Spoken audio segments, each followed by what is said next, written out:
Firstly, I thank the organizers for this invitation. So I'll be talking about star formation characteristics of galaxies hosting area. So why such a study is important? So we know that most galaxies in the universe host massive black holes of the order of 10 power 6 to 10 power 10 solar masses. And these black holes start accreting. And once these black holes start accreting, they trigger the AGN activity. So once the AGN is triggered, that AGN can also trigger star formation in their host.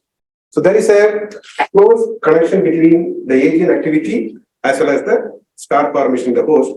And this is also nicely explained by some of the observational evidences where people have found a clear correlation between the mass of the black hole as well as the bulk luminosity. And there's also a correlation between the black hole mass and the stellar velocity dispersion. So these kind of observational evidences clearly point to an important thing that AGN can play an important role in galaxy evolution, and this can happen through a process called feedback. So now, what this feedback can do? This feedback can do two things. It can either inhibit the star formation, a process called negative feedback. It can also enhance the star formation, a process called positive feedback. Observationally, people have found evidences of both positive and negative feedback in individual systems. Recently, in a single system, even in a single system, they have found evidences of positive as well as negative feedback. So these observations, which are recent things happening because of some high resolution imaging observations as well as spatially resolved spectroscopy observations, clearly indicate that this interplay between AGN and host galaxy star formation is relatively complex.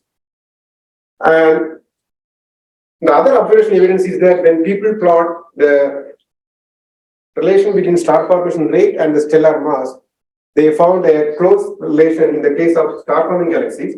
And in the same plane, if you populate the galaxies hosting AGN, some sources lie above this SFR, above the main sequence, and some sources are found to lie below the main sequence. So this observational evidence also suggests that AGN do regulate star formation in the host. And this kind of interplay between AGN and star formation is complex because the timescales involved in the AGN activity and star formation are different, as well as we have no clear idea on what spatial scales they operate. They can operate at sub-parsec scales and they can operate to kiloparsec scales. And this kind of feedback process can happen because of radiation as well as because of particles. Radiation in the sense, the radiation coming from the AGN, and particles in the sense, the relativistic jets emitted by the AGN can also have an interaction with the host, thereby triggering star formation. So how to characterize this complex connection between star formation and AGN activities? The only way out is one has to characterize the star formation in the host of AGN at various spatial scales and see how this is related to AGN activities. So this is what we are involved in. And we try to address this issue by studying individual sources as well as addressing a population of sources. So I will just go on flashing showing few examples of how this is taken in studying individual sources. And towards the end of the talk, I will also highlight few results what we obtained by studying a population of AGN. So moving on to individual systems. So here the whole idea is to, our whole idea was based on the observations with UVAT. So what we did, we selected a sample of sources which are observed by UVAT. And what we did, we took directly the science-ready images which are posted to the Indian Space Science Data Center by the POC here, because at IAA, the responsibility we have is to process the images and send back the data to the Indian Space Science Data Center, from where the PAs can download the data and use their analysis. So what we did, we took the science-ready images, and in the science-ready images, what comes is we also have the orbit-based images as well as the combined images. So what we found, when we took the combined images, we found the exposure time of the combined image is in many cases lower than the exposure time of the individual orbit. So what we did, we summed the individual orbit images using standard routines available in IRAF. And once this is done, we also redid the astrometry. Though the science-ready images have astrometry in it, they are, many cases, they are very off from that reality. So we did the astrometry using standard error routines. And this astrometry is needed because we want to overlay these UV images with other images from other wavebands to find the relation between different wavelengths. So that's the reason we did again a correct astrometry. Once the astrometry is done, we identified the star forming regions using the software source extractor, and by fine-tuning the crucial parameters of the background, the threshold, as well as the deblending threshold. So once these star forming regions were identified, we carried out photometry using 4 tutorials. And this photometry was corrected for galactic extinction as well as internal extinction. Because correction for internal extinction is very important, because many of the results which are published in the recent past, they don't take care of the internal extinction. And if this is not properly taken into account, the star formation rate, what people normally found, is really an underestimation. So correcting for internal extinction is a very important thing for studies of this kind. So this extinction correction was done by the slope method. What we define a parameter called beta, which is nothing but the slope between the NUV and the FUV bands, and this is connected to UV, EB, minus V, etc. So once this extinction is corrected, so we have a clean magnitude, and once we have the clean magnitude, we go on to derive star formation rate by using standard calibration equations. And since we have the observations in near UV and FUV, we generated grids in Starbus 99, and we compare our colors with the Starbus 99 models to get the age also.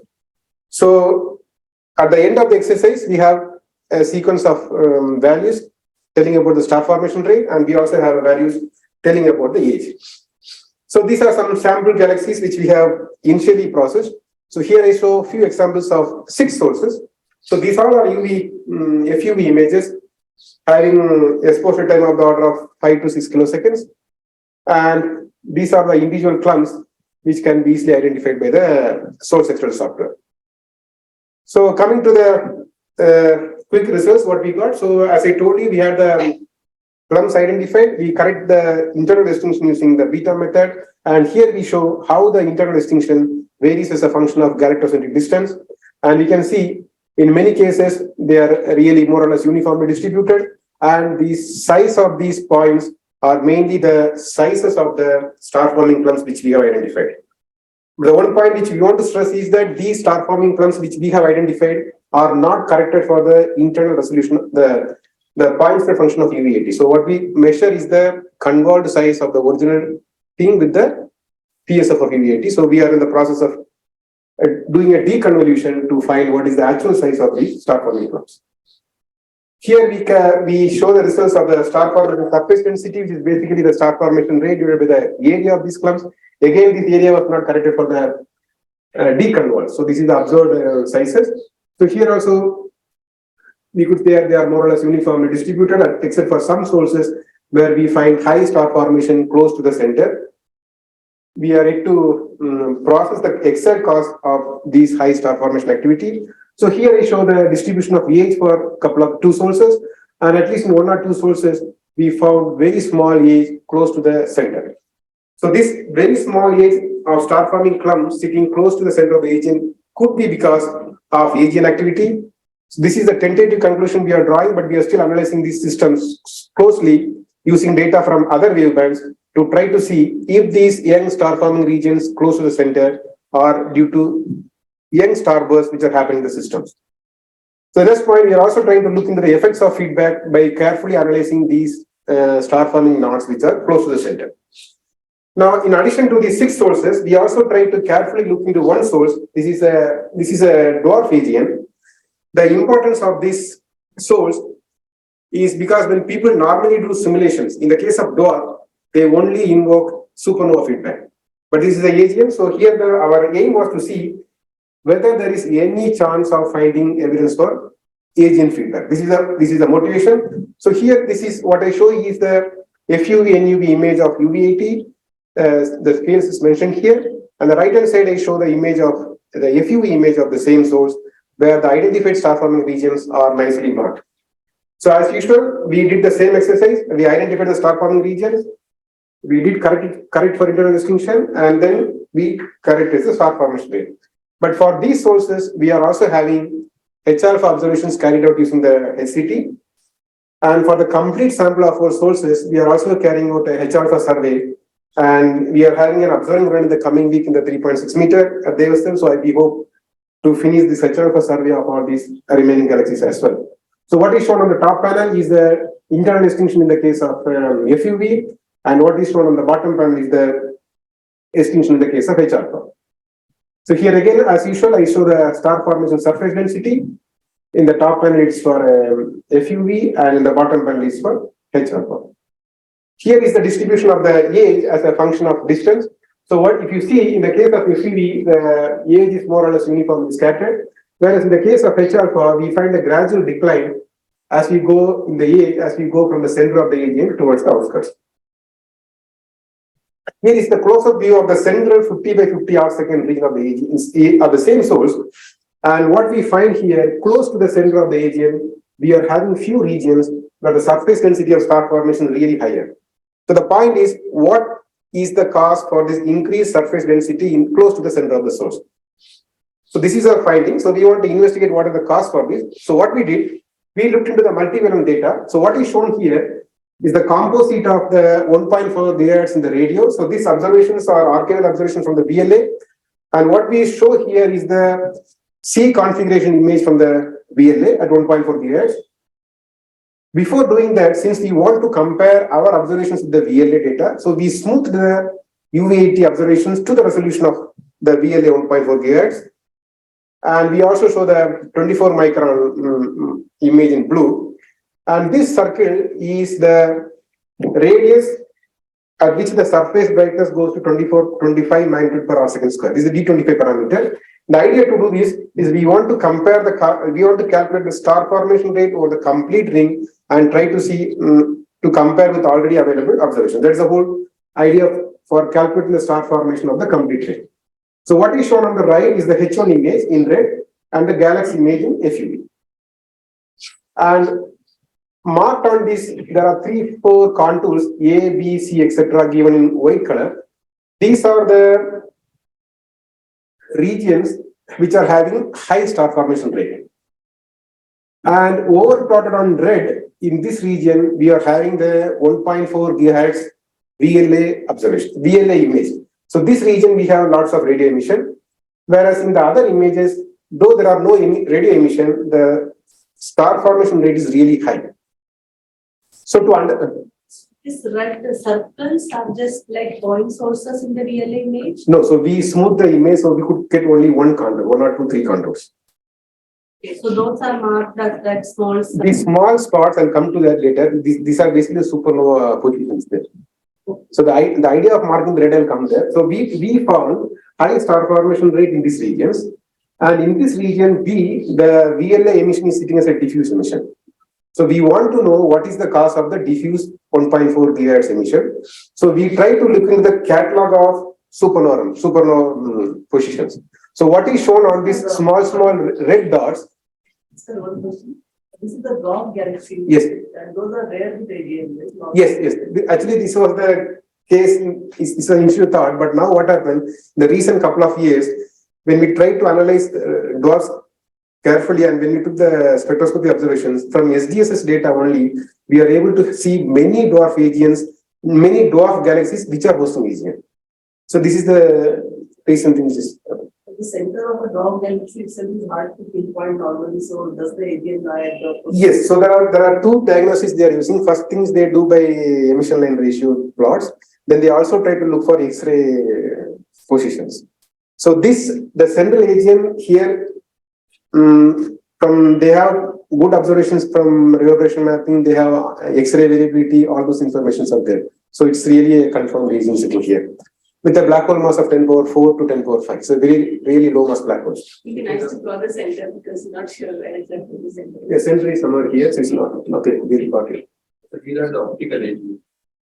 This is an optical agent, so this is, but it's also as X-ray emission, and it has highly variable X-ray also. So what we did, we looked into the supernova positions, and overplotted is red is the supernova detected in this galaxy. And what we did, we calculate the number of supernova remnants sitting in each supernova sitting in each of these white clouds. And we compare with the supernova in the similar region, we find what is the number of supernovas sitting in certain area. What we found here, in these regions, the number of supernova per area of this clump is much more than the other regions. So we conclude that the high star formation rate seen in these small regions could be because of supernova feedback. Because in simulations of dwarf galaxies, people are normally invoke supernova feedback for supernova feedback. So this is a tentative thing. This is based on just the number density of the supernova remnants as well as the diffuse 1.4 gigahertz emission we see here. So the summary of this thing is we have identified a total of 284 star forming regions. Of these 284 star forming regions, 120 we have in H alpha also. We found the age of the star forming regions to vary between this number. In H alpha, we found a gradual decline. The star forming regions close to the AGN have high star formation rate and low age as well. But this is only based on photometry. To identify this, we have to do some spatial or spectroscopy to find the age, etc. We found 1.4 gigahertz emission in few chromes, and they have high star formation rate, density of star forming regions, and have detected supernova. So the conclusion from this is we have found evidence of possible AGN as well as supernova feedback in this system. So this is on a single system. So I will quickly move on to the Previous slide on this work, we have estimated the internal extension to the beta state. yes. So that's true, and then we were also estimating the FUV and UV color to the ages. Yes. So how is there any degeneracy there? So what we did, so first we have the extinction determined from the beta slope. Then we subtract that number from the observed colors. Yes, but still they are on basically the slope of the SCD, right? Yes, yes. So then is there any degeneracy when you So estimate that? That we are not checked it. Possibly that may be there, but we are not checked it. So what we did, we basically calculated the extinction separately. You don't see any correlation when you put the internal extinction. No, it's not showing any correlation across the LSST. And in this last slide of 4395, so finally, did you see any signature of AGN there? Okay, so I will show in one of the plot. You see, in these regions close to the center, we are having high star formation rate, and when we calculate the age, also we are seeing very young age there. But now, so I have not shown that we are actually trying to look into these separate regions at the order of some 20 parsec, less than 1 kpc. So some work is going on just to pinpoint what is the real age and what is the cost of feedback. That is still an ongoing thing. Just pinpoint what is the cost of this high star formation. So now move on from the individual systems and move on to the population. So what I showed here is how to attack the feedback problem from individual systems. But this feedback problem can also be tackled by taking a population of sources. For this, what I'm doing, I have taken a population of narrow-band CFERs and compare how the properties of these sources compare with broad-band CFERs. Because the reason for this is these are a new population of sources identified some 4 decades ago, but there are many things which we do not know about this population of narrow-band CFERs completely. So these are some of the properties. They have narrow perimeter lines. The O3 by H beta, they have less than 3. They have strong FE2 lines, steep X-ray spectra, rapid X-ray variability. They are powered by low mass black holes. So this is the thought, but I will show you as I go on. This is no more true. This cannot be considered to be true. And of course, this community is yet to come in terms that these sources are no more powered by low mass black holes.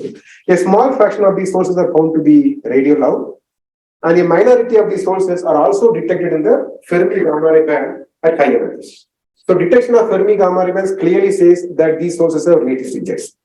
That is very clear. And when we look, these are some of the examples. This is a radio morphology of an narrow-band CFER. This is really a nice FR2 morphology having a core and hotspot nicely seen. And if you see the gamma ray properties, what I show here is the multi-band SCD of these sources. This is the low synchrotron, the peak explained by synchrotron process. This is explained by synchrotron self-content as well as EC process. Okay. So the idea here is we want to see what is the nature of host of these systems, and is there a connection between star formation and AGN in the host of these sources, and what is the nature of feedback operating in this system. That is the whole idea. So we took a sample of sources. This is the total sample, broad narrow CFER. This is the broad band CFERs. The redshift range. This is our final sample. we collected data in the UV, optical, infrared, mid-infrared, as well as the far infrared from Herschel. What we did, so this is just a plot of the black hole mass. So here is the black hole mass of Maryland Cephers based on the virial method, and this is based on accretion splitting. And what we conclude is there is no difference in the black hole mass of Maryland Cephers and Broadland Cephers. So once we collected the data, we went to the SED in SIGAL, modeling using SED, modeling using SIGAL. Here I show example of a SIGAL output of Maryland Cephers and Broadland Cephers. This modeling gives you lots of parameters, the star formation rate, AGN luminosity. So all these things are having. So this is a distribution of star formation rate. The conclusion is that there is no difference in star formation rate between Maryland Cephers and Broadland Cephers. Here we plot the variation of black hole mass as redshift as well as the accretion rate to the redshift. And again, this is the AGN luminosity. So what we found is that Broadland Cephers have high AGN luminosity compared to Maryland Cephers. This is also tested with the KS test. And this is an interesting plot. What we did, so we have all the parameters. So what we did, we based a parameter called luminosity of star formation rate by AGN. Here is the star formation rate divided by the star formation rate of the main sequence. So what we call here, left-hand side is called AGN dominated, the right-hand side is called starburst dominated. So this is shown for Broadland Cephers and one is shown for Maryland Cephers. So again, we put this is the star formation main sequence, and this is the sources which are detected in the radio. Again, this is the main sequence with the radio detected and radio undetected. The conclusion is there is no difference in the star formation properties of radio detected and radio undetected. So this is an interesting plot. So what we see here, beyond stellar mass of 11, there is a decrease in this ratio of star formation by AGN. This we are ascribing it to quenching of star formation beyond stellar mass of 10 power 11. So here this is the important conclusion. The AGN activity suppresses star formation, negative feedback at high stellar mass of 10 power 11 solar mass. And this is the summary. In NGC 4395, we found possible evidence of positive supernova feedback as well as AGN feedback. Considering population of Cephers, there is negative feedback beyond stellar mass of 10 power 11 solar mass. Thank you. Questions, please? Yes, sorry. Yeah, so you showed that in the region where star formation younger population is there, the supernova. So what are the ages of supernova? Is it in the remnant state or? So that I just didn't check it because we just only did the number statistics. Okay. How many more supernova number per area in the star forming region compared to adjacent regions. So we didn't really get the age of this. But for the other small clones, we are trying to find the ages. Yeah.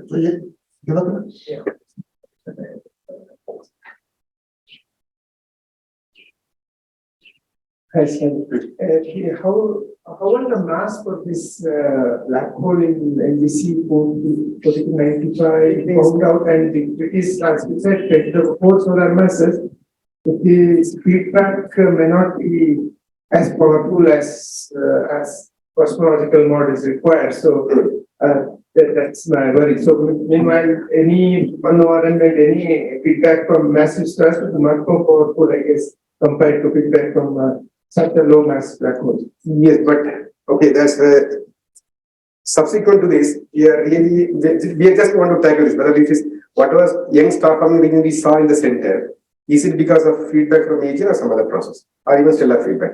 So subsequent to this, we are trying to look into the radio images. So we have recently analyzed few radio images, and we could see some hints of what the radio plasma interacting with this thing at these small scales.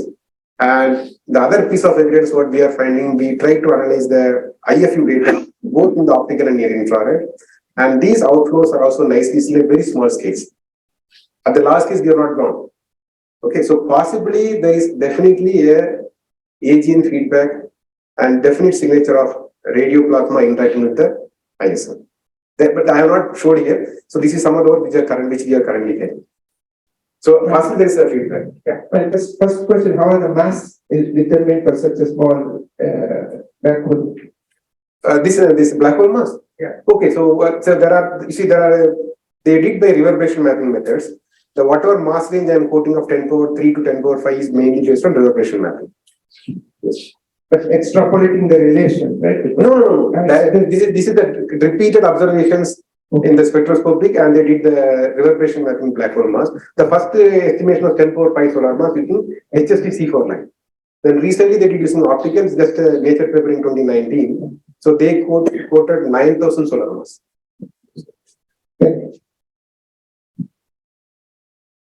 Yes. Yeah. Integer system that you have shown in the first part. So are there any information about the distribution of the molecular clouds? How it looks like in that type of thing?